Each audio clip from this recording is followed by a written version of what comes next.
আসসালামু আলাইকুম। ইন্ডিয়া এসেছিলাম আজকে রাত 1 কোটিকার সময়।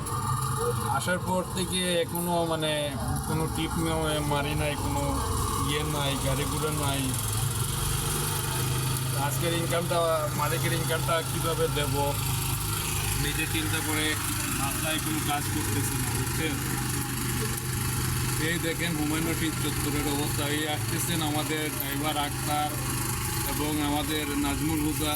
এই আপনাদের পিছনে একটা লেগুনাও আছে এবং গাড়ির ভিতরে বসে আছেন ওই দেখতেছেন জামাল হুদা, একবারে মাথা নষ্ট। উনি হলো গিয়ে মুনিম হুদা। আপনি কিছু বলবেন?